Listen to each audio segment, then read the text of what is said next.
Dans la liste, vous allez tous reconnaître des situations que vous avez traversées, hein? Des gens qui sont peinturés par d'autres ou dans leur milieu de travail, qui sont l'objet d'abus de pouvoir, de contrôle indu, des gens qui les étouffent. Je pourrais vous donner plein d'exemples pour chacun, mais regardez, on n'aura pas le temps. Subir la colère, l'hostilité à répétition de la part de leur patron ou de collègues, ça vient tannant, ça. Chaque fois que tu fais la moindre affaire de travers, de te faire ramasser avec des gros yeux, enragés noirs, tu te dis, mon Dieu Seigneur, c'est-tu si grave que ça? Faire des allusions blessantes par rapport à leur travail, par rapport à leur physique, par rapport à toutes sortes de choses. Souvent gratuites, puis ça humilie. Pas le fun de se faire des commentaires, tu sais, devant tout le monde. Oh, mais on sait bien, toi, t'es pas vite. On sait bien, toi, tu fais plein d'erreurs. Les gens, des fois, on sait, hein, quand on est dans une meute, là, on dirait qu'on perd notre intelligence. On devient con à un moment donné. C'est ça qui arrive à du monde. Parce que quand tu y repenses après, tu te dis, ben voyons donc. C'est ce que je dis au monde. Arrêtez de rire des farces d'un innocent qui va faire une joke qui n'est pas drôle. Vous l'encouragez quand vous faites ça. Mais les gens, au fil du temps, ils oublient. Puis c'est pour ça que des fois, ça devient important de leur rappeler ça. Quand les gens s'en rappellent, ils font attention après. Les privés d'informations dont ils ont besoin pour bien faire leur travail. Tu fais pas partie de ma gang, toi, ben je te le dirai pas. Hein? Fait que là, les gens, ils se fient d'entre eux autres, puis là, ben, il y en a qui sont un peu à part, puis qui sont toujours en retard dans les nouvelles. Chercher à nuire à la moindre occasion. Pas vouloir entendre et moins comprendre leur point de vue.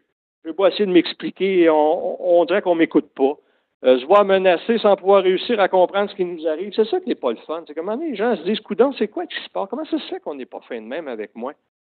Puis là, ben, les gens, dans ce temps-là, ont tendance à dire, ben, ça doit être moi qui fais de quoi de pas correct. Alors, les gens commencent à se dénigrer eux-mêmes, à perdre leur estime de soi. Des indiscrétions à leur endroit qui les troublent. Tu as fait confiance à quelqu'un, tu lui as confié un secret, puis là, tout d'un coup, tu apprends que toute la paroisse le sait. Ça décourage la nature humaine un peu. Se sentir jugé, condamné sans possibilité d'appel. Pas drôle, ça.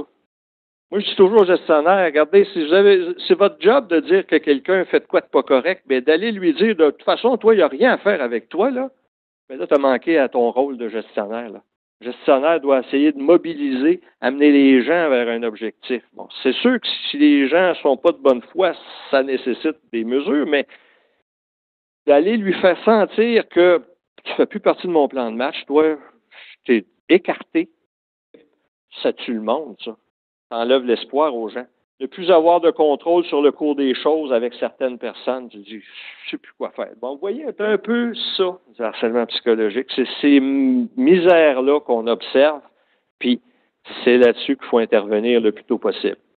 Parce qu'à un moment donné, ce qui va arriver, c'est qu'à répétition, c'est la définition un peu de la loi. À la suite de conduites néfastes répétées à son endroit, elle finira par être atteinte dans sa dignité et son intégrité psychologique et même physique, au point où son milieu de travail lui sera devenu néfaste.